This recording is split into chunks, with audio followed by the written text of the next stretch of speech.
Nice to see you all. Okay, that's better.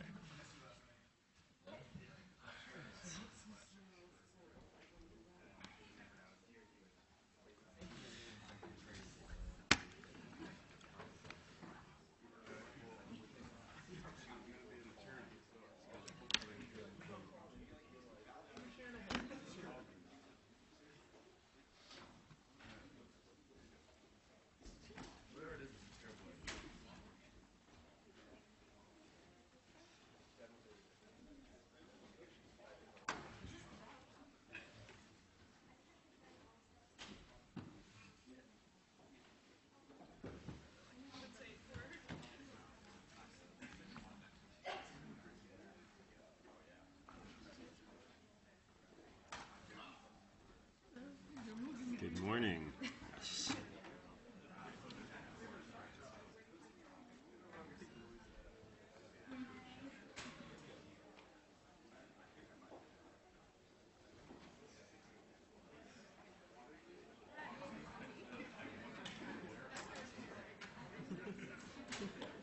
Late seminar last night. That's straggling in, I can see. Yeah.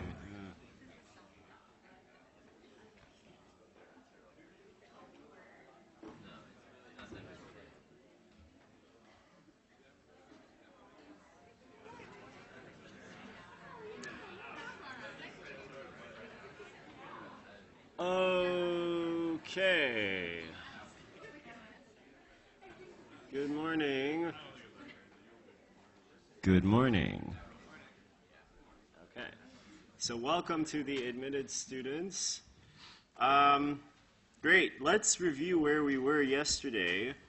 So we are talking about the Howey test. What is the Howey test? The Howey test is the question we ask in determining whether or not, hello, come on in.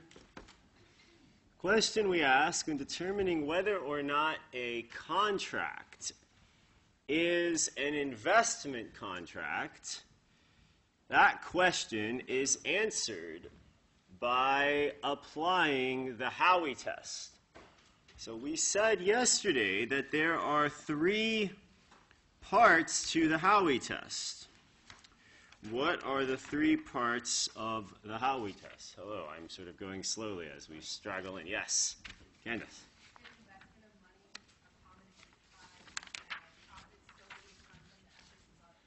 Great, an investment of money, a common enterprise, and profits to come solely from the efforts of others. That was the original formulation of the Howey test. So let's just back up a second and kind of remember why we care about these three elements. Well, for one, we think that not all investment contracts or not all contracts that might involve investment should be viewed legally as securities. Because once a particular contract is called a security, it takes on a new life. The life that it takes on is the entire body of law known as securities law underneath the 33 and 34 Acts. And thus, there's a sense that not every kind of contract that could possibly involve investment should be swept into the reach of the securities laws. And the Howey test articulates these three requirements. One, that there's some kind of expenditure of money. Two, that there's some sort of common enterprise. And three, that the profits that you receive in exchange for investing that money come from the efforts of another. Now, the cases that we're going to talk fairly hopefully quickly today so that we have time to get to the DAO and more interesting questions around blockchain and so forth. But what these cases that we're going to look at first address is kind of the scope of these three tests. So in a way, you can see throughout the cases we're going to look at efforts by the courts to stretch, sometimes compress, but by and large stretch the definition of what is a security. Today we're going to focus out of the reading material really primarily on equity securities. And so we're going to put to one side for today the debt security question, the Reeves case, and what sort of the more esoteric. We're not going to worry so much about retirement plans, the International Brotherhood case, and so forth. So we're going to focus today on the kinds of questions that are raised by blockchain, by initial coin offerings. That is your more straightforward, am I making an equity investment? Am I essentially buying a security when I spend money for something that may or may not be called a security, but actually the law will characterize as one? So we're going to be focusing on those questions, okay? So the first case in our reading that starts to trim down and expand and kind of reshape the Howey Doctrine is, in fact, the SEC v. Aquasonic Products case. So what happened in Aquasonic? I mean, there's really only one paragraph of facts. So you can just, who can summarize? Yes. Andrew, right? Yeah. So they were selling these contracts, which were licenses granting the right to sell these dental products that clean your teeth with the power of sound, I believe. And so the way the licenses work, the people that buy them, you can cancel anytime with 90 days notice. You control the pricing and the other conditions. You have a right to inspect the product, but the company, Ultrasonic, performs all of the marketing. They pay all the expenses. They handle all the taxes. And they mostly sold, or they entirely sold to people with no actual experience in this industry. And they all took this sales agency option rather than opting to put out the effort to sell them themselves, which was an option in the contract. They just didn't take it. Great, good. That last point is key. There was an option. So let me just make sure everyone follows the story here. So there's this company, Aquasonic. They make dental devices. Well, there's Aquasonic and Ultrasonic. Ultrasonic is I guess it looks like a sister corporation. So the group established 4 corporations. We read Aquasonic and Ultrasonic. So I'm just going to use those interchangeably. So, I guess so. Okay, so Ultrasonic functioned as the sales agent. So Aquasonic here is the role of the manufacturer. So Aquasonic has manufactured this product, the Steri products, right? And the key advantage of these products is that these dental plaque removal devices use sterilized water. That's really the big innovation rather than tap water. So if you imagine, here you are, Aquasonic. You've created this product to clean teeth with sterilized water. That's what's going on here. And you think, okay, how am I going to sell this product? How am I going to get it out there? Well, I come up with an innovative sales strategy. Basically, I say to people, hey, if you buy this product from me, you can be kind of like an independent distributor of the product. You can be like a reseller of the product. Now, this is a very natural sort of step in business, right? In particularly manufacturing. You create a product, you immediately think, how can I sell this product? Well, it'll give someone else an incentive to sell it by giving them some effective share of the profits. That's sort of a classic business move. That particular structure of profit sharing with your sales force can take a variety of forms. It's almost like you can put it on a spectrum, where on the one end, you have sort of no sharing, essentially company-operated sales, stores or salespeople who are just getting a fixed salary, right? You can kind of move a little bit more towards this profit-sharing model by giving bonuses to your salespeople. You can move a little bit more towards this profit-sharing model by having like franchises where you buy essentially like a license to a geographic area, and you might get some support from the company, but you're able to keep a significant, basically anything beyond your expenses and whatever fee you have to pay back to the company is yours, right? So there's sort of eat what you kill models. And as you go further and further along this direction, you reach what Aquasonic is kind of offering, which is basically that we'll sell you the right to sell Steri products, but in fact, if you exercise the option that Andrew told us about, the offer to act as a sales agent, then Ultrasonic, the sister company, will go out and sell for you.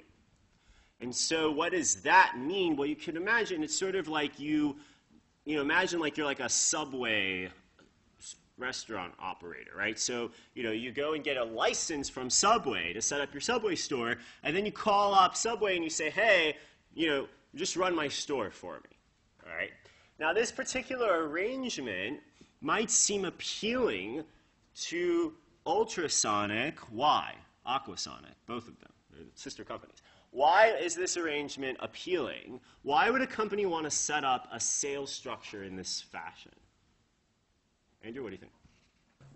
Well, they're getting money from these people, and they also don't have to rely too much on their efforts, because Ultrasonic and Aquasonic, they know the product better than these people with no experience, so you'd kind of wouldn't want them to be handling it too much.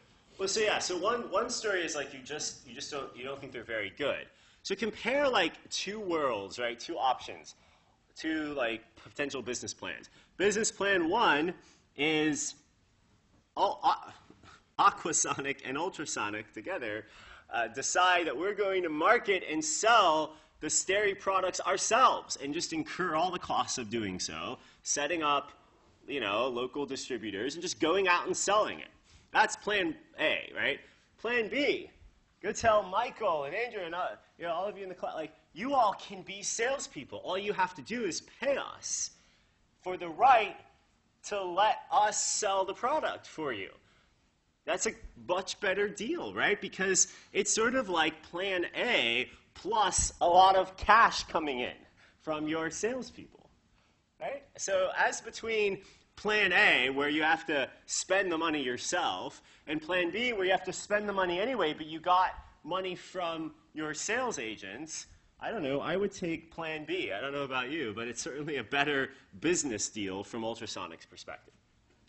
Now, of course, the upside, the whole reason a sales agent would agree to this deal is because they get profits, right? Like if, in fact, Ultrasonic does a really good job selling the dental equipment, then the sales agents are going to make a lot of money because they have the actual entitlement to the sales, whatever it is, the profits net of whatever licensing fees they have to pay. What we see here, the licensee retains the right to cancel at any time upon 90 days written notice, ultimate control over pricing and other conditions related to orders, and the right to inspect the relevant records of Ultrasonic.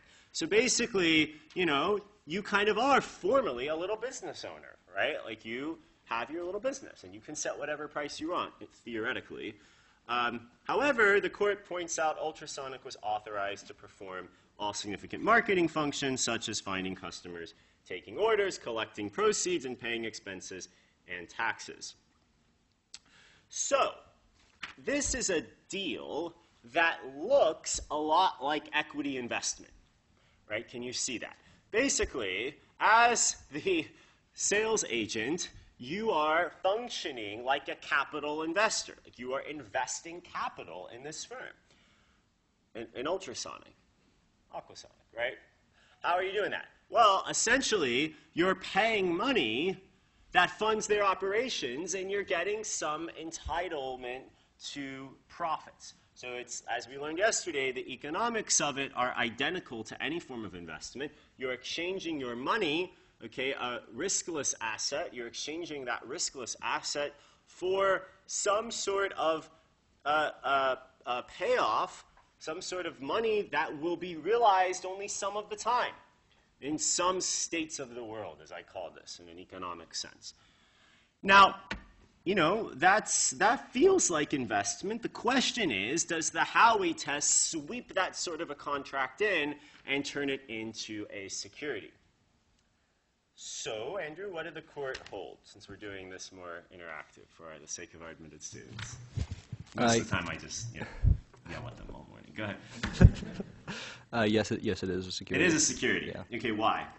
Because so it passes the Howey test. It's an investment in this common enterprise, and even though the thing was the profit solely on the efforts of others, and even though technically it didn't have to be because there was this option for the salespeople to put forth effort themselves, in fact, none of them did that, and it seemed that the company didn't really expect them to. So in practice, the profits were just coming from the efforts of Ultrasonic and Aquasonic rather than the salespeople themselves. Great, perfect. So the issue here is this common enterprise second prong of the Howey test, right? So clearly there's a payment of money. Clearly there's an expectation of profit. That's trivial. The question is there, third element of Howey. Clearly there's a payment of money. Clearly there's a common enterprise. The question is, and clearly there's an expectation of profits. The question is, in this third prong, are those profits solely coming from the efforts of Ultrasonic? And the claim here was no, they're not solely coming from Ultrasonic's efforts. Why? Because the licensees or the sales agents had an option, right? They had an option to allow Ultrasonic to perform the marketing functions. So the claim is that the mere existence of that option was sufficient to exclude the contract from the reach of Howey. Because after all, you could decide to sell the Steri products yourself. So every element of the Howey test is met except for this solely from the profits of others. And thus the question is there enough here, or should we sort of reinterpret this solely term and kind of essentially read it out of the third prong? And that's roughly what the court does here, although in prior precedent there had been kind of a move away. In this Glenn Turner case, the Ninth Circuit ruled some years ago that the word solely should not be read as a strict or literal limitation on the definition of an investment contract. The word should not be read as literally as you would like to. Solely does not mean solely, okay? Because it would be easy to evade by adding a requirement that the buyer contribute a modicum of effort. In other words, what bothered the Ninth Circuit in this Glenn Turner case is that all you have to do is formally write a little bit of effort into your contract on the part of the the investor, let's use that word. And if the investor does something, like in order to invest in this firm, you must go FedEx your check, and that's effort. It costs $20 to FedEx your check. Therefore, there's a modicum of effort. Therefore, this isn't a security because the third prong fails. That is, this contract, the payoffs of this contract did not depend solely on the efforts of another, but rather on your efforts as well, even however trivial, right? And so the concern that the Ninth Circuit had in this prior case is that, look, that's crazy. If you can just add a little bit of effort, a peppercorn of effort, right, going back to contract law, then that doesn't make any sense. So then here, okay, the Aquasonic holding is that, in fact, you see this on page 205 of the Reader, if it would circumvent the purposes of the securities laws to exonerate defendants who had the guile to insert the requirement that the buyer contribute a modicum of effort, it would be an even greater affront to the policies of these laws to exempt schemes that preserved the mere right to provide some effort. All right, so in other words, the court feels like, look, if you have an option to do it yourself, that shouldn't be enough. Instead, well, this is the problem. The court says basically later down that page that we recognize that to write a rule precisely defining the line between contracts such as these and the typical franchise agreement, whether for Cadillacs, Coca-Cola, or KFC, you have to think the judges who wrote this were KFC fans, or they wouldn't have used that example, may be impossible. decision will turn on the totality of the circumstances, not any single one. Don't you love it? That basically means, who knows, right? Like, I mean, this one is an investment contract. KFC and Coca-Cola are not. And in our great love for these kinds of judicial opinions, we're now going to get a quotation that just beautifully encapsulates what I've been telling you about judicial ambiguity. And this is a situation where, in the words of Justice Holmes, lines are pricked out by the gradual approach and contact of decisions on the opposing side. This was like the zipper analogy I was telling you about yesterday. It's like, we're just going to kind of like find a bunch of cases that are really close, and then the court's going to come down one way or the other, and we're going to carve out the definition of a security. But lest you worry, the court makes very clear, we have not the slightest doubt on which side of the line this case falls. By the way, it's very rare for an appellate court to ever have a doubt on which side. Anyway, defendants sought to attract the passive investor for whose benefit the securities laws were enacted. His retention of some legal rights over distribution does not render it unnecessary for him to have the benefits of the disclosures, Okay, if by contrast the reasonable expectation was one of significant investor control, a reasonable purchaser could be expected to make his own investigation of the new business he planned to undertake, and the protection of the 1933 and 34 Acts would be unnecessary. Now, here there's actually some logic, okay, towards the end, which is that if you make effort, and we're going to see this come up over and over again, if you do in fact expend some effort in the transaction, the theory that the court articulates is that that makes investor protection unnecessary.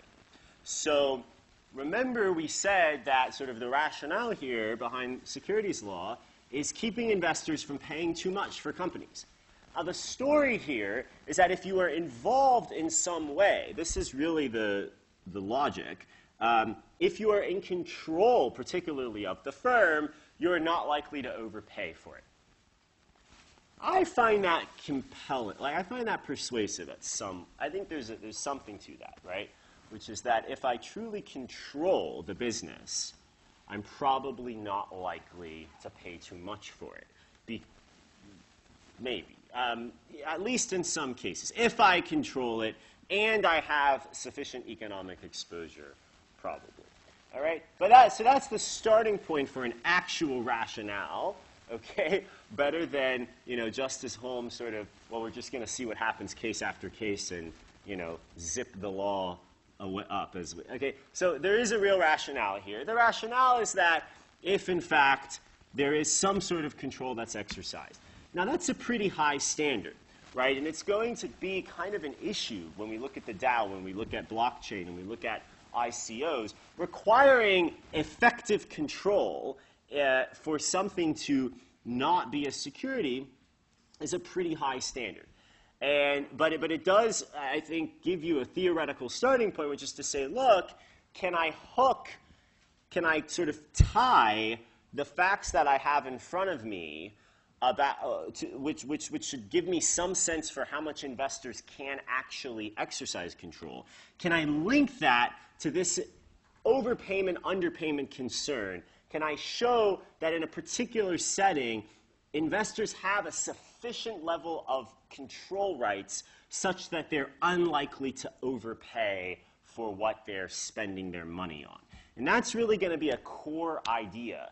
And it's linked to this phrase passive investor that you see in the opinion. There's this concern that a passive investor, in fact, doesn't exercise that control and thus is much more likely to overpay for the firm that they're investing in. Does everyone understand this logic? This is going to be a key sort of foundation for understanding how the Howey test has evolved and having some economic intuition. Michael. You don't have control ex ante. Say more. Before you pay for it. So before you have control, you have to pay for it. And then after you have control, maybe for better value. Good. Good. So Michael points out that So often the problem of overpayment, you can say, look, the exercise of control doesn't resolve the problem of overpayment, because you might be buying control. So you can imagine a takeover where you buy a company, you buy complete control. You can way overpay for a firm you're taking over. Absolutely. That's absolutely right.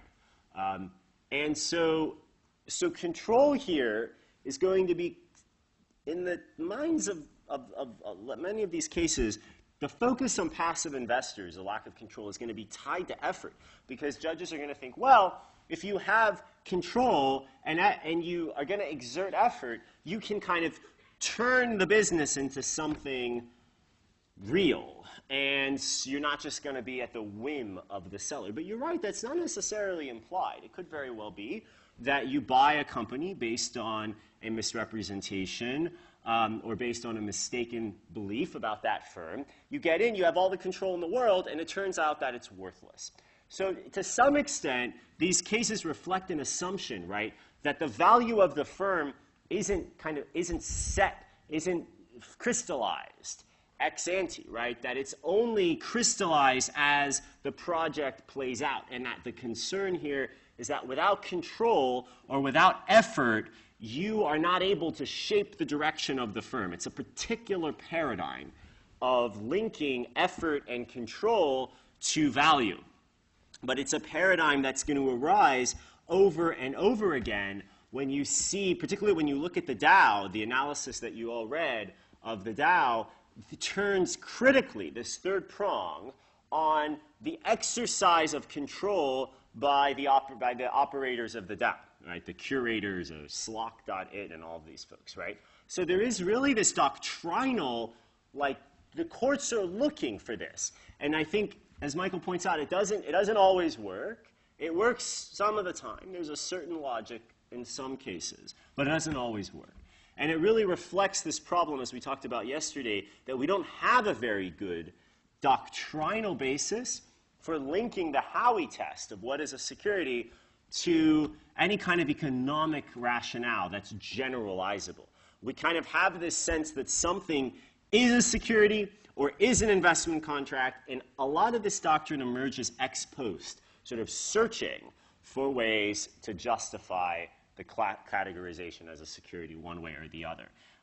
That doesn't mean that your sort of sense as law students as to what should be a security should stop there, right? We should all be thinking about the goals of securities law, which are investor protection, right? And it could very well be that you conclude the law does not reach a particular instrument, but nonetheless, there are strong reasons that if you were a policymaker, you might want to extend securities law.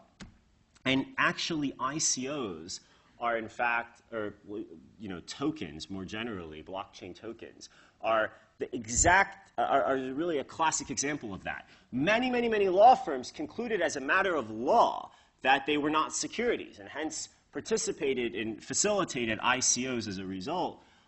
The SEC recently has taken a very aggressive view, stretching the Howey test pretty far to accomplish that. Why? Well, it goes back to the rationales, right? There's a sense that often the law, when it's pliable, should be put in service of broader policy goals like protecting investors. And now you have, halfway into this class, the tools to kind of evaluate whether that makes sense. So we'll get there shortly. Before that, cost cut. Has anyone, so a personal anecdote, I grew up in the world of multi-level marketing, believe it or not. My parents were huge in it. Does anyone else know what this world is like? Has anyone in the room by random chance been to one of these opportunity meetings? And no? So I loved reading this case because it was sort of like childhood, bringing childhood back. So it's really like this. I don't know if you've ever, you go to these meetings and I love this paragraph here on 274 of the casebook. Investors and cost cut employees are instructed to drive to meetings in expensive cars, preferably Cadillacs. That was definitely true. To drive expensively and to flaunt large amounts of money. It is intended that prospects will be galvanized into signing a contract by these ostentations displayed in the evangelical atmosphere of the meetings. Okay, so what was Costco? I'll do this one since it's close to home. Costco was a multi-level marketing business, right? So you could, Costco Interplanetary, right? Interplanetary Inc. So what do? Well, you sell, well, what did the company do? The company purportedly is selling a line of cosmetics. Okay, more in the news. Anyone heard of Herbalife? This is more common. Okay, we've all heard of Herbalife. Bill Ackman just finally exited Herbalife after losing a lot of money. 250 million or so, I can't remember. He lost a lot of money. Bill Ackman's an activist investor who was convinced Herbalife was like Costco. He was convinced that Herbalife was basically breaking the law. It turns out he lost. So in Herbalife's stock price now is very high, sort of like $90+ a share, I think. So these multi-level marketing businesses are very successful, very profitable. They are non-trivial in our economy, and so it's worth understanding. So basically, you know, they're selling a line of cosmetics, and you have a beauty advisor. That's the lowest level, and then you can start to crawl your way up the pyramid. And as you ascend the ladder, you can become a supervisor. You can become, let's see, the highest level is that of a distributor. And if you are a distributor, what does that mean? That means you paid $5,000 to distribute these beauty products. Essentially, you paid $5,000 for the right to purchase these cosmetics at a 65% discount. And the theory being that you would take that discount and then resell them, marking up a little bit as you sold them along the way to your next level down in the pyramid, who would then sell it to the next level down until eventually the poor, unsuspecting public would buy your product. And so the claim here is that the arrangement by which you, as a distributor, purchase the right to resell these cosmetics, that arrangement constitutes a security. Now, who can apply the elements of Howey and walk us through whether or not the court concluded that Costco, in fact, is or is not a security? Who wants to do Costco? The analysis. Mariah, go. No? Yes. Okay, yeah, go. So the first element is clearly met because we have an investment of money. Excellent. Yes, for the sake of our colleagues in the back. Yes. So the first element, investment of money, is met. And then for the second element, common enterprise, here the critical factor was the uniformity of the impact of the promoter's efforts. And so the common enterprise element was met, and it's evidenced by the fact that the fortunes of all of the investors were tied to the efficacy of meetings and guidelines on recruiting prospects and consummating sale. Good. And then for the third element, the efforts of others, if we take the functional approach and we look at whether the efforts made by those other than the investor are undeniably significant ones, or those essential managerial efforts which affect failure or success of the enterprise, that standard is also met here because the investor's sole contribution in following the script is nominal and their success depends on the efforts of others. Great. So let's just pause. The issue in this case is the second prong, the common enterprise prong. But let's just pause for a second on the third prong. What was the fact that the court pointed to? There's one particular fact that the court pointed to in the adventure meetings and the opportunity meetings. Well, the Costco's were called opportunity meetings. Adventure meetings were from this other. So in the opportunity meetings, what was the fact that the court pointed to, one fact in particular, to evidence the efforts of others? Because after all, think about this, you're a distributor, right? So you bring your friend to one of these meetings. That's effort on your part. But what was like the thing? Yes? The meetings were scripted. They were what? Scripted. They were scripted. In fact, more than that. There was one other thing that the court mentions. Does anyone remember? the curiosity approach. Okay, so this was like my childhood. So basically, like, you go to these meetings, you invite these poor souls to these meetings. You say, listen, like, you know, there's something really cool happening at the Days Inn next Monday. It's at 8 o'clock. What is it? It's so amazing. Like, you just have to be there. No, like what is it? Like, is it like, you know, like a lecture? Is it a speaker? It's an opportunity. All I can tell you is that it's an opportunity. And you have to come, and believe me, like, you will regret this for the rest of your life if you don't come. So that was it. So that's exactly what they did. So this is on page 277 of the casebook. Investors are cautioned to employ the curiosity approach in attracting prospects. Once attendance is secured, the sales format devised by COSCAD, this is the point Dylan made on the scripting, is thrust upon them.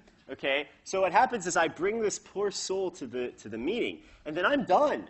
Okay, there stands, you know, the experienced salesperson from the company or from somewhere else in the network, and that person then delivers the dog and pony show. So there's this sense in which, well, so you see this on page 277 of the casebook. The fact that the critical determinant of the success of the COSCAD enterprise lies with the luring effect of the opportunity meetings, right? This idea that COSCAD is essentially luring investors, that when investors bring their friends to these meetings, that it's COSCAD's sort of slick sales presentation, and that they've devised this entire scheme, COSCAD, to attract the potential prospects, that's what makes the operation successful. And this is kind of like the point Andrew made about the poor, you know, buyers of Aquasonics sales licenses. It's like, you know, at the end of the day, like these distributors aren't actually necessarily very good salespeople. Okay, and this is really a key point legally. That the legal distinction that the courts like to rely on is this idea that, and particularly in the context of this third prong, it's this idea that, you know, the people who are signing up aren't actually like part of the business operation. So to Michael's point, to just continue this question of whether or not effort actually matters, the paradigmatic case that the courts have in mind is this like franchise agreement, where the value isn't that you're not really buying the value of the business that you're investing in, like you buy a share of stock or you buy a company. Rather, you're entering into a deal where the success of the deal is kind of intrinsically tied to your own performance. This is like a classic franchise agreement. And why franchises are excluded, like the logic behind excluding franchises, is that, in fact, the success does turn tremendously on the effort of the franchisee. And so this seems to be what's guiding the court, that in COSCAD, you don't have, this is for the third prong, remember, you don't have efforts on the part of the distributors or the investors. It's not really like a franchise, although it's very close. And this is what's going to really be an issue when you think about Herbalife or some of these other MLMs. There was a question? No? I thought I saw a hand. No. Okay. So what is the issue in COSCAD? The main issue is this vertical versus horizontal commonality, right? So the question in COSCAD is if, in fact, there is any kind of common enterprise. Now, if you remember in Howie involved, you know, orange groves, right? For those admitted students, welcome who are joining us. Like, at the end of the day, you know, what was going on here in this first case, Howie, basically you had these poor Floridians, you know, who knows, elderly, retirees. They're being told that they too can buy an orange tree. And if you give this company Howie money, you'll get a patch of orange trees, and you'll get to enjoy the profits of orange sales. Because, you know, oranges in Florida, grow in Florida, and actually they were marketing this using the mails and instrumentalities of interstate commerce, so it wasn't just Floridian investors, but the trees were in Florida, and the idea was, you know, you get to have a part of an orange grove. And how we found that's a security, that's an investment contract. It satisfies all three of these prongs. There's an investment of money in a common enterprise. All of you orange growers are pooling your money to sort of share in the profits of the orange grove, and in fact, the profits come solely from the efforts of the orange grove, company, Howie, the company that's running the orange grove and maintaining it. Now, the question here is that second element of Howie, which turned on the pooling of cash, right, the sharing, if you will, in risk between these investors, is that element necessary? Does it have to be this sort of horizontal risk sharing, right? And at least in Costco, there's a focus on the relationship between the promoter and the investor without so much looking, like was done in Howie, at whether other investors are participating in the scheme or not.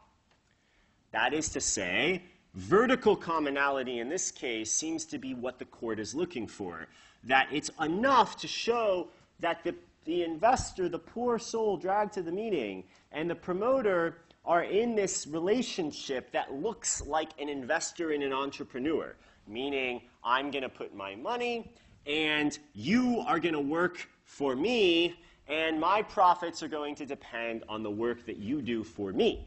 There's no necessary ingredient here called other people or sharing our risks together. Could theoretically just be me and that company who has taken my money. Now, we generally don't sort of worry about Westlaw-style state of the law. I would say here, like we're trying to get the big ideas, I would say that there are circuit splits, as you can read in the casebook, around whether horizontal commonality is required formally.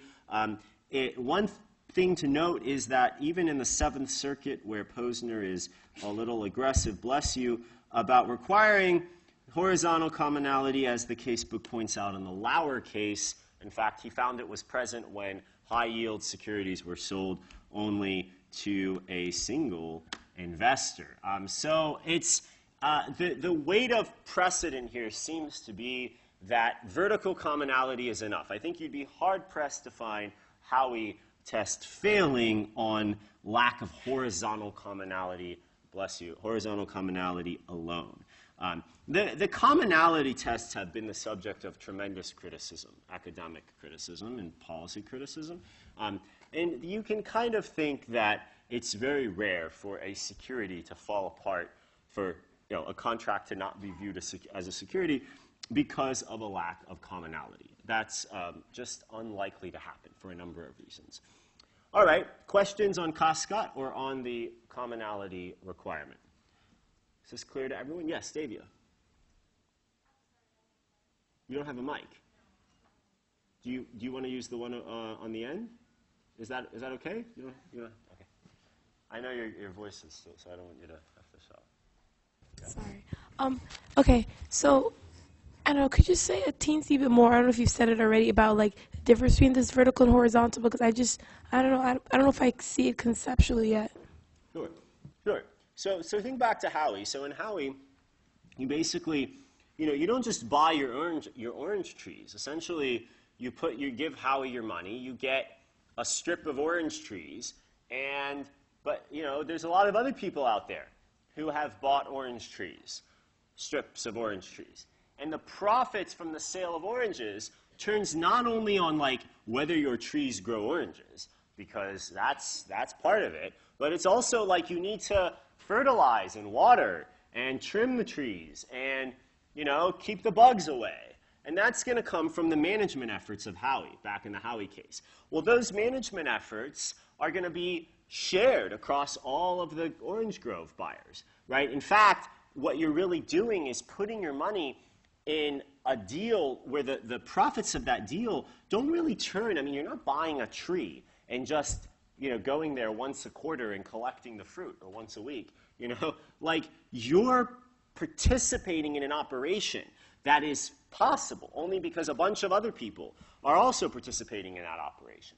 Well, this was the classic idea behind the horizontal commonality requirement, that it was essentially reflecting a joint enterprise between all the investors and risk pooling.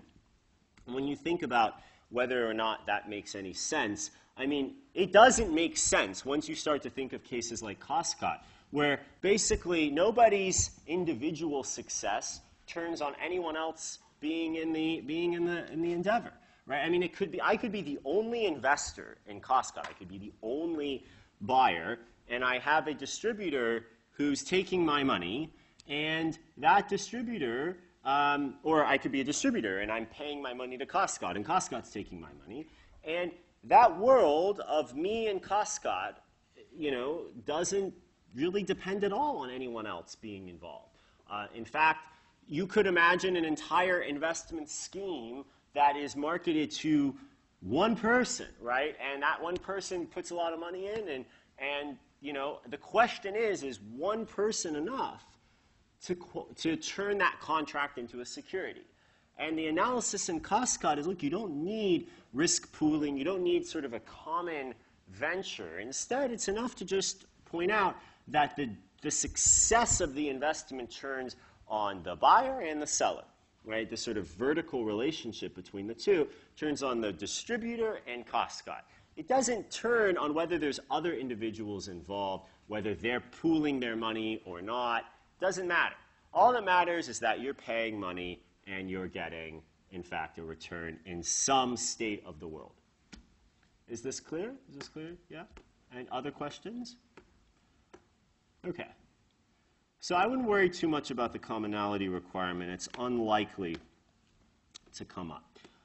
Let's look at one more. Let's look at Edwards. So Edwards involves what?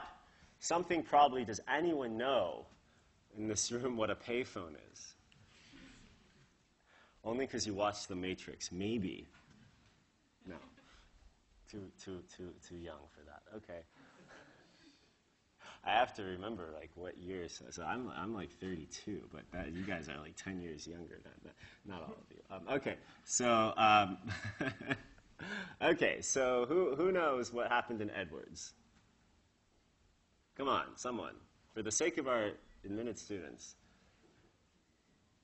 It's just a payphone deal. It's really simple. No? Nobody knows what happened in Edwards? Yes, Andrew. Ran a payphone company. There you go. Charged $7,000 up front and guaranteed a fixed rate return. How much? 14%.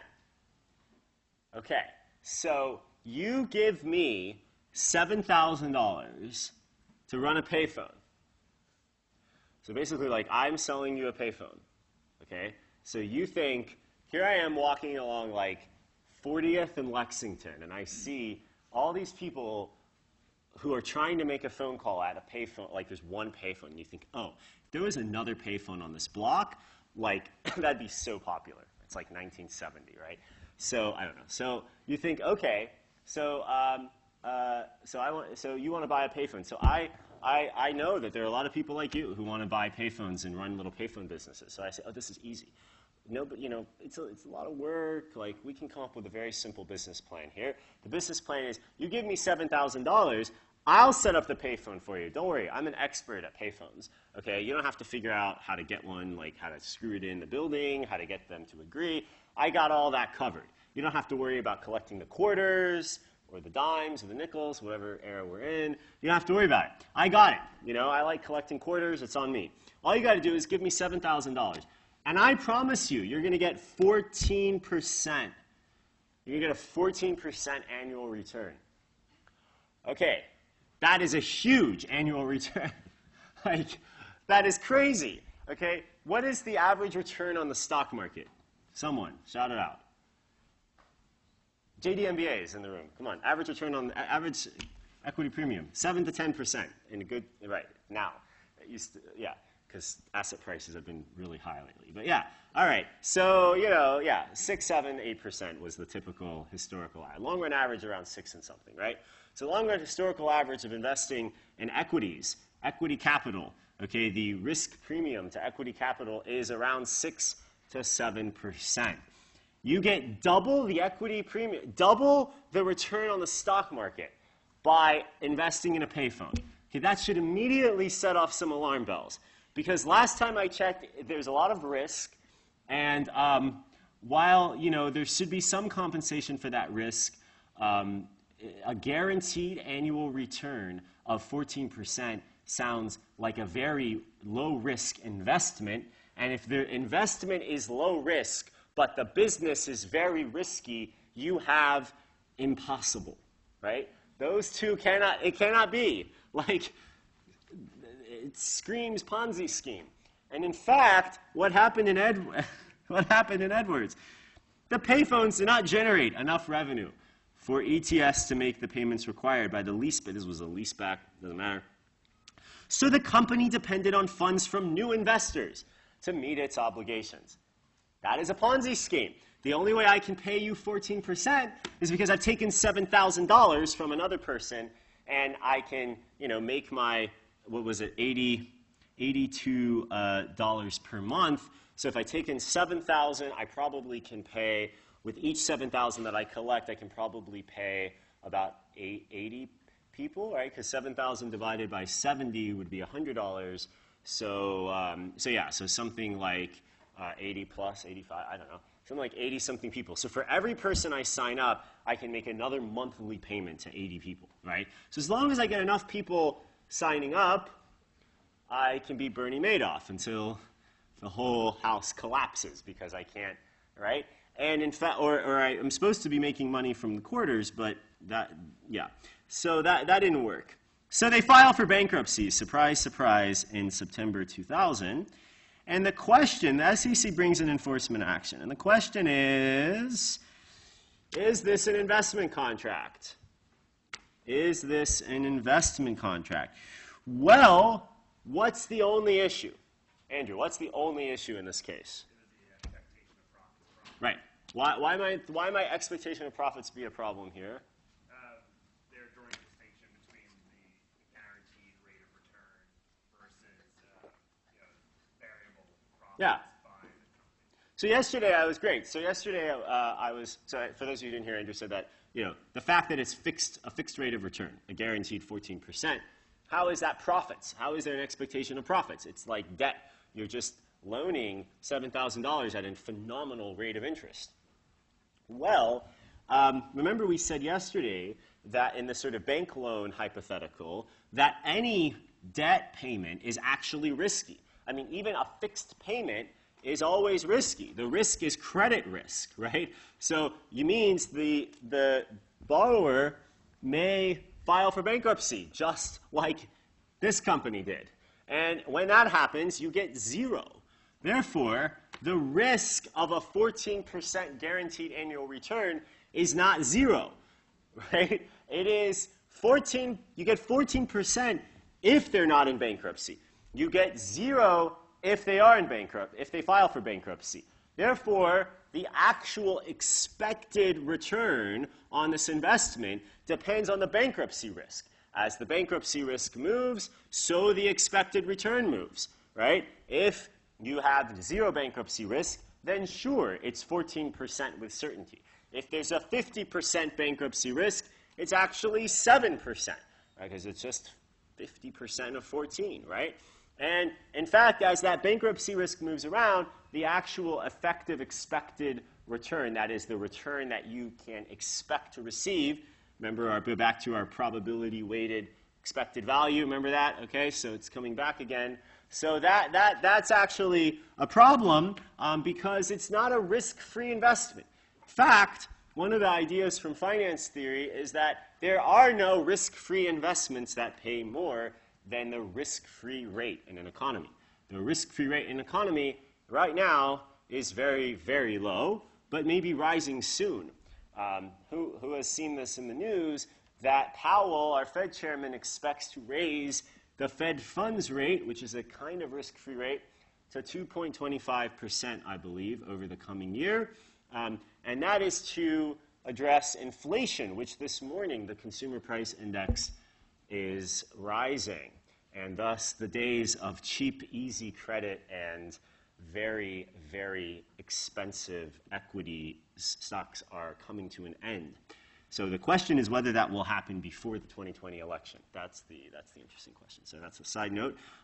But we are, as I've said to you before, think about investor protection, think about the business cycle. We are sort of at the end of an expansion right now, right? That means you should expect the return on the stock market to be lower going forward because prices are so high. They cannot possibly continue to rise at this rate forever. So just keep that in mind, that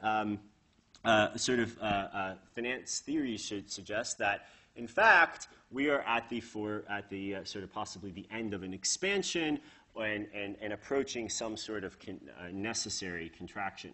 I'm only saying that to remind you that there is no such thing as 14% risk-free return. So there is, in fact, a risk here. And the question is that risk sufficient? And the court answers clearly yes. Clearly yes. They don't really go through that sophisticated of an economic analysis. They just sort of conclude that no distinction between fixed and variable returns were drawn in the historical blue sky law cases.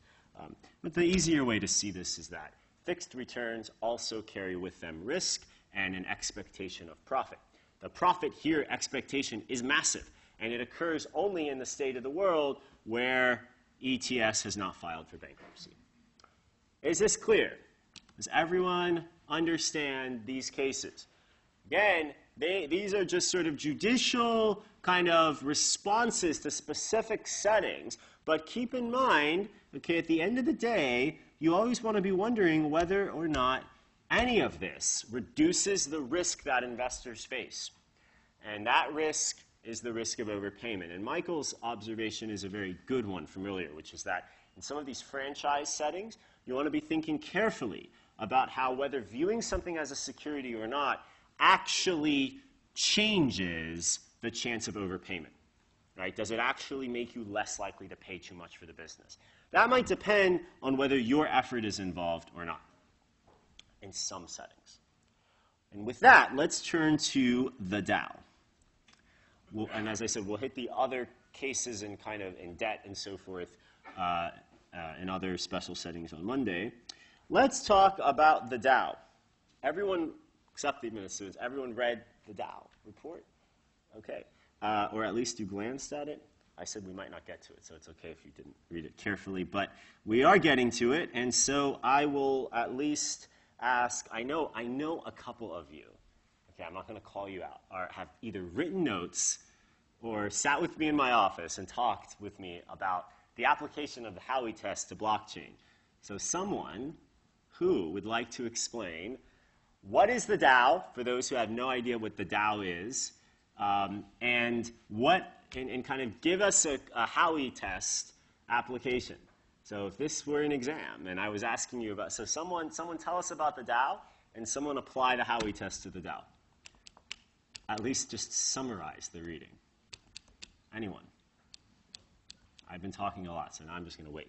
Yes? So the Dow is basically a decentralized company. Yes. So essentially it's run on the blockchain, which allows for decentralized... Can you use your mic so that yeah. Thank you. Yes, no problem. So like in a regular company, you have shareholders, but in this company, it offers token. Basically, there was an ICO, which is initial coin offering, which is different than a regular IPO, which offers shares.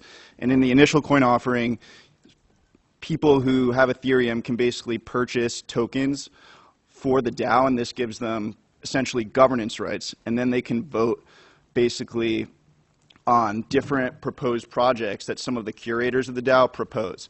And in this way, it kind of resembles basically corporate shares that have votable rights. And so the question under Howey is whether there's an investment of money, which there clearly is, with I think in a previous case, I think it was Shavers of the SEC decided that Bitcoin and other virtual currencies were actually money. So there is an investment of money. It is definitely a common enterprise under probably all of the commonality tests. So the big question is whether it's based on the effort of others. And in this case, I think it probably is because it just resembles a security so closely in terms of voting rights. So I guess basically the curators of the DAO, the people who made it, Slockit, were able to propose different projects or pick different projects that were proposed. And so in this way, they were basically controlling what was happening within the company. So any projects that were actually picked and were successful were based on their efforts. Good. Elliot, right? Thank you. Yeah. Thank you, Elliot. The question is, Elliot, think about Snap. Okay, so Snap had an IPO, and the common equity of Snap has 0 voting rights. Does that turn it into, does the lack of voting rights turn equity into something other than a security in your view? No, that's definitely not the case. Right. But I think voting rights definitely point it towards a security. So what's interesting about that analysis is that it would, I mean, if voting rights pushes towards a security, then that would seem to be possibly the exercise of control in a way, right? Which we know actually takes something out of being a security under Howey. So I agree with you, there's a resemblance to common equity, a clear resemblance to most forms of common equity. Although actually, another sidebar, you know, Spotify filed its F1 today. Did everyone see that? F1 is the foreign version of the S1. Does anyone know effectively at a dual class structure how much voting power is concentrated in the hands of the founders? Yeah, 80%. Okay, so you know this is actually where's Sam? We were talking about this yesterday in Jeff Gordon's seminar. That like you know the big issue in corporate governance right now is this non-voting dual class. Like it's really a change. You know there was a time when you thought of equity stock as like one vote, one share. The governance of the firm ultimately at the end of the day is the responsibility of shareholders who are entitled to the residual claims on the firm's profits. That model has changed completely in the tech sector. And probably I think the most interesting research topic in corporate governance right now is the rise of dual class shares. The question is, if dual class stock sort of reflects a separation of cash flow from voting rights, you know, does an analysis that's based on voting rights? I mean, is it possible that the nature of common equity is changing? I think it is. I think it is changing. And so then the question is, you know, can we really rationalize what is a security by the similarity or dissimilarity of governance? It's a tough one. It's not clear to me. In any event, on page 13 of the analysis, the SEC actually points to the lack of control that the voting rights gave the members of the DAO, the holders of DAO tokens. On page 14, the voting rights afforded DAO token holders did not provide them with meaningful control over the enterprise because DAO token holders' ability to vote for contracts was a largely perfunctory one, and DAO token holders were widely dispersed and limited in their ability to communicate with one another. This is a curious, like, interesting, strange, to some extent, way to find that DAO tokens are securities. One reason is because, as I keep saying, common stock seems to fall exactly into those two, to meet exactly those two criteria. I mean, at the end of the day, most common equity, particularly now with dual class, but even, you know, even when you have one share, one vote, your ability as a shareholder to vote, the typical shareholder, right, doesn't really have the capacity to influence the governance of the firm via their vote. It's true that when large institutional investors are dissatisfied and they work together, that a majority voting bloc can change the entire company.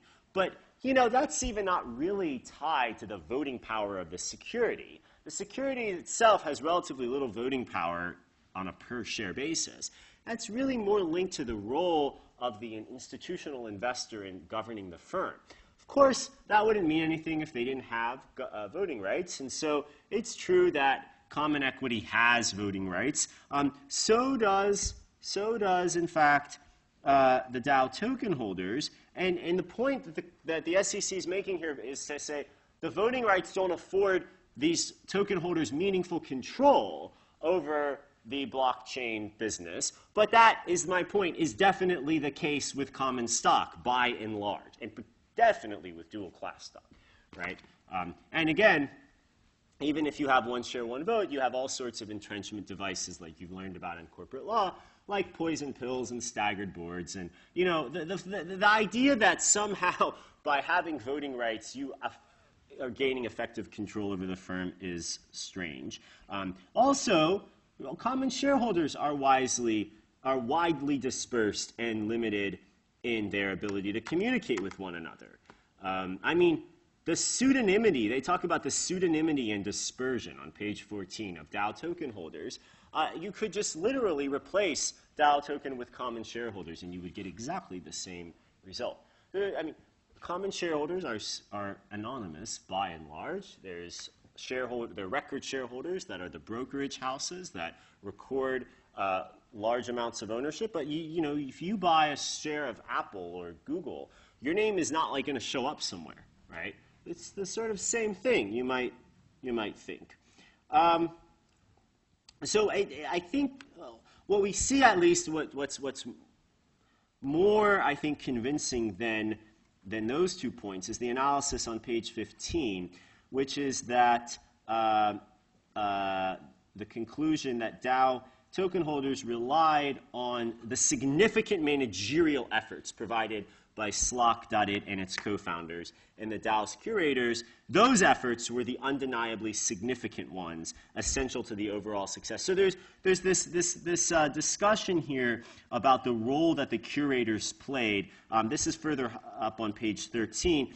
Slock.it, investors had little choice but to rely on their expertise, the expertise of the curators. The DAO's protocols had already been predetermined by Slock.it and the co-founders. They could vet contractors. They chose the curators, whose function it was to vet contractors, determine whether and when to submit proposals for votes, determine the order and frequency of proposals that were submitted. So there's this sense that that what's going on in the DAO is essentially a business that's being run by the curators and by Slock.it. And that is probably the only basis for viewing DAO tokens as a security, right? It's not a particularly strong holding, in my view, in the sense that you could change the facts a little bit, and this would be an interesting hypothetical, right? Not saying it would show up on an exam, but it might. And the idea is, look, what if you don't have that, right? What if you don't have the centralization of the curation of tokens? So what if you don't have, you know, Slock.it and its co-founders choosing the curators who are vetting contractors, determining whether and when to submit proposals for votes, determining the order and frequency of proposals, and so forth? What if these are determined by a voting mechanism, right? Yes, Elliot, what do you think? Well, I still think you need someone to maintain the underlying system, basically the blockchain and what's like being, you know, what's allowing for the curators to actually pick these projects, or in your case, like other people to submit proposals that then get voted upon.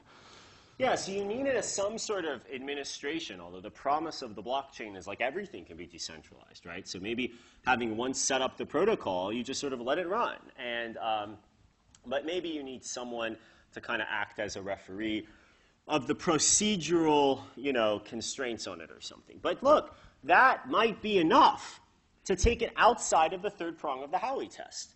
I mean, if you're not exercising control over the business, if the profits are not, I'm speaking from the standpoint of the operators of the DAO, if the profits are not really tied to their effort, right, to your effort as sort of running the DAO, then in fact, it's hard to see how this stands. I mean, you could have some ministerial control, and we'll see when we get to partnership interests next week when we talk about, you know, these sort of edge cases where voting rights, like one of the points you saw in the casebook is that, you know, general partnership interests by and large are not securities, right? And general partnership interests are essentially, you know, an allocation of both ownership and cash flow rights, control and cash flow rights, in a manner that allows general partners to direct the conduct and function of the business. Going back to my conversation with Michael earlier, the intuition for not calling these a security is that it doesn't depend legally on the efforts of others, and economically it's less likely to be tied to overpayment. You might say, look, if there's a predetermined voting mechanism that puts power in the hands of investors, and that power can be, in fact, effectively utilized if they decide, like general partners, to agree on a particular direction, then it's not at all clear that that mechanism would yield profits that turn on the efforts of others, right? So the facts here, there's a pretty thin basis at the end of the day for holding that the DAO is, in fact, a security. The DAO tokens are a security.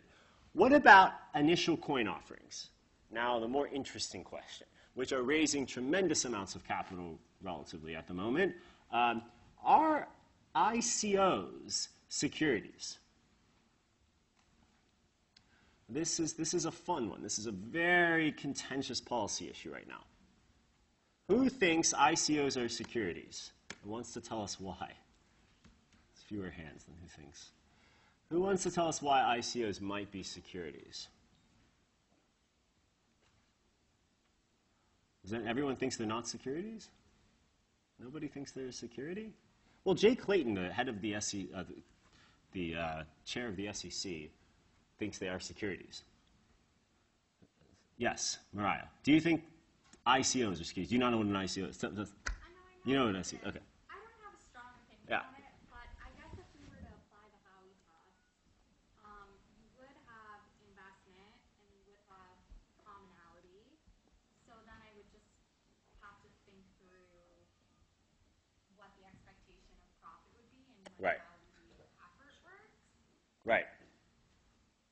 And I guess I could see how it would be if you are primarily expecting profit to be derived from the efforts of others. Yeah, so for those who don't know what an ICO is, basically you buy a token that's issued by some company that does something. And the key question is like what it does, right? Andrew, what do you think? Are ICOs securities? Well, if we go back to what you were saying earlier in class about how the Howey test tries to tack on to what our assumptions of a security and what an investment is. Good. And the courts seem to think that liquid investment vehicles Right. sort of typify that. Right. And a lot of ICOs seem to fall into that category. People may not actually be buying them Right. for application, but rather because they're liquid and they might rise in value. Exactly. Great. So good answers here on both fronts. So Mariah points out that there is an expectation of profit, but remember that whether or not there is an expectation of profit, of course, that's the question, right? And so the question is what the tokens do. And in many cases, the tokens do something. They have some kind of actual function. Now, often I read these and I think, nobody will ever use that. I mean, some of these are pretty esoteric, but they do something. And that something, you might argue, is sufficient. Now, Andrew makes a nice point, which is let's remember that profit is like, you can profit from an investment because you are not consuming it, but actually realizing either cash flows, well, you're realizing cash flows either because it's paying you a cash flow, like in the case of a dividend, or because you've resold the investment, resold the asset in a market. And so one way to think about whether or not there's an expectation of profit is to look at the distinction between investment and consumption, which you read about in the Foreman case, right, concerning the city co-op. And the idea there was, look, like a rental is just consumption. But you can kind of, a rental of a co-op is just consumption, and even though you bought shares, they're not really a security. We'll touch on that again on Monday. But just take the distinction between investment and consumption a little bit further, where you say, look, investment, expectation of profits, has to turn on some kind of cash flow that can be realized from this asset. And realizing a cash flow requires either some sort of dividend stream or resale ability. And the fact that these tokens are traded in a liquid market and there's some kind of liquidity attached to them makes them feel a lot more like investment We're still in this kind of touchy-feely world of what it feels like. But there's some more theory here, right? Which is that investment is, in fact, about cash flows. It's not about consumption. Yes, Magdalena. I was just wondering if you could distinguish it from Bitcoin, which were characterized as commodities, as far as I understood. Right. So, and Bitcoin's could maybe qualify under what you're saying. Yes. We can resell Bitcoin and get money, etc. That's right. Yeah. So Bitcoin, so one of the puzzles is that if you go down this road of, what matters is these economic rationales of liquidity, cash, risk, you're transferring risk. It's not clear to me what risk exactly why anyone would buy some of this. I guess like you're concerned that, an asteroid is going to hit or you think that money supply is going to be taken over and you're not going to have food. I don't know. Why do people buy gold, right? So, they say that people buy Bitcoin for reasons like they buy gold or I don't quite know. But there's some risk that you're worried about and hopefully more than the fact that someone else will buy it because then it's truly a Ponzi scheme in a bubble. And, let's hope that there's some real risk that you're trying to trade your hard-earned cash for. So you've traded your hard-earned cash for some sort of instrument that pays off in some state of the world, maybe, and so that seems to be economically a security. And in fact, speculative currencies are no different economically from securities. They are the same thing. They are assets that pay off in some state of the world. Legally, Bitcoin is not a security because it fails the Howey test. One reason is that it fails the Howey test. What element does it fail? Well, there isn't an enterprise, right? And there aren't really efforts. It kind of fails both the second and third prong. Bitcoin is like the collector's, where's Alistair? Not here. Okay, the collector's memorabilia. Oh, there you are. Hi.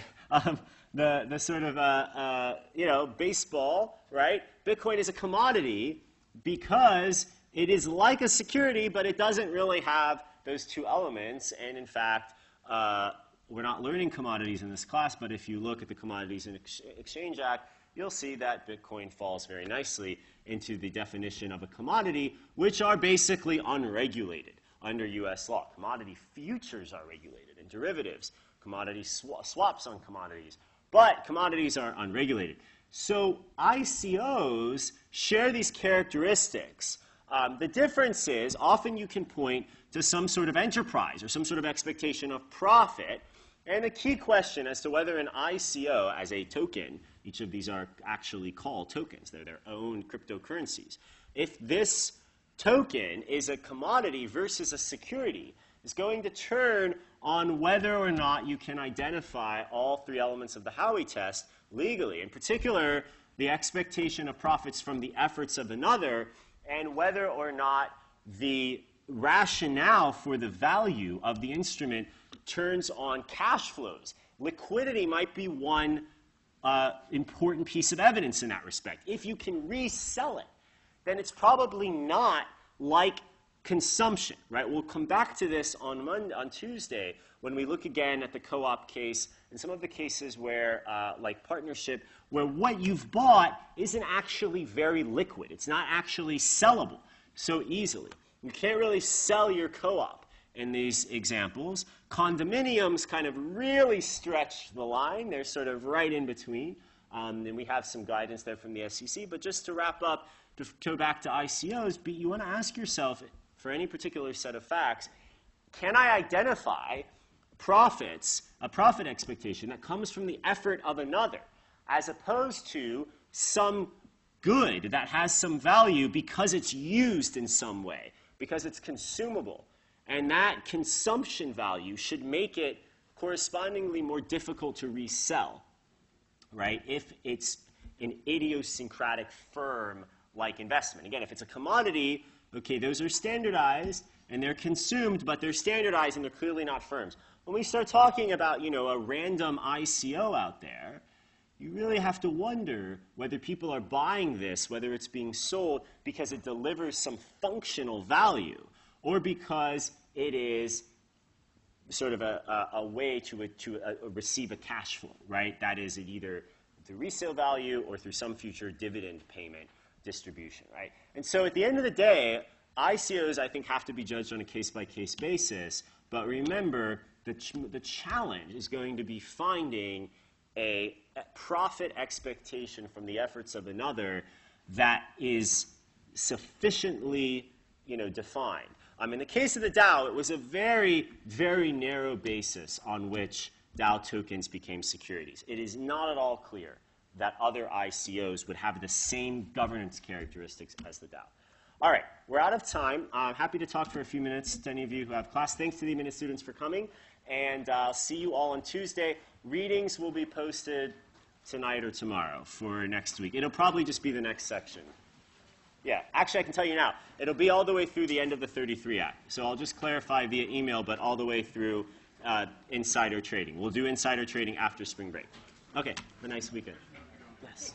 Could you imagine a token or an ICO that would be a security at its initial sale date, but then would later not be a security? Because I was thinking, a lot of the value in ICOs is ostensibly that eventually they'll be part of some broader economy, that there'll actually be utility to transacting in them. Yes. And so at that point, if I'm just buying it as sort of like a utility for my business, right? Like there's some Yes. management ostensibly. Yes. Maybe skeptical as to whether it's actually happening. So, Yes, here we go. so when is the Howey test applied? It's applied. So you would be observing a sale, right? And you would be claiming that that sale was, let's say, in violation of Section 5. You'd have to make that claim, let's say, under 12A2, right? So you have to start with some basis for your suit. So you bring a suit under 12A2 for a violation of Section 5. That would have to reflect a particular sale, right? So at that moment, you would have to argue that, let's say, the prior speculative investment nature has passed because now there's no more profit potential from the efforts of another. There's no more, that's all gone. And essentially, so that would be evaluated on a transaction-by-transaction basis, right? Because you need a sale or an offer to sell to violate Section 5, right? So the answer is yes, it could happen. But you would need, if it were sold if it were an unregistered security when it was launched and it was sold in violation of Section 5 then, you're still going to have liability then, right? So you wouldn't probably get there necessarily. I guess right? what's bothering me is it just seems logically inconsistent that if I'm buying something on the presumption that eventually it will be a valuable commodity, even if it would only become that on the basis of others' efforts, Right. let's say the development team. Right. It seems like how can that be a security if the sort of good state of the world in which my security pays off Is is a in fact cat. commodity? But think about just to give you an analogy. Think about an IPO where your exit expectation is an acquisition. So a cash deal, a cash acquisition. So basically, I buy a security today. In the good state of the world, it gets bought for cash. It's equivalent, except the instrument. Maybe you want to say it's the same instrument. Well, I Right? guess in the sense that in the acquisition case, you have the equity that's then exchanged for cash, and the cash comes to you, whereas it's actually, I've held on to this token the entire time, and it It's has changed somehow its magically nature. transformed. Yeah, it's an interesting argument, but I don't think you're gonna. I mean, if you can establish a Section 5 violation on Monday, I don't think you're gonna get out of it by saying on Friday it's not a. I mean, because it's just unlikely to persuade a court. They're gonna say, look, the policy here of investor protection applies at the very first moment. It's not like you can, like cure a violation of Section 5 by just saying later on investors will have a valuable commodity, right? Like they're not gonna. Yeah. Gigawatt, no. How they were, I mean, I've seen them. It's ringing a bell, but I haven't. yeah, so it was offering the coin, and the actual practical value of the coin was timed on their coin mining facility. Right. To mine other Good. coins. That's a good hypo. Right. And the argument in the case, so that what happened was the investor paid to buy these coins, paid using bitcoins. Yeah. And then Bitcoin went up in value and tried and wanted to declare it to be a sale of an unregistered security to be able to Get the Bitcoin back. Oh, rescission right. Nice. Rescission Very right. nice. Yeah. Good. That's a good one. Right. Yeah. And so the That's a nice example. question is whether or not it was Right. these gigacoins Right. or securities.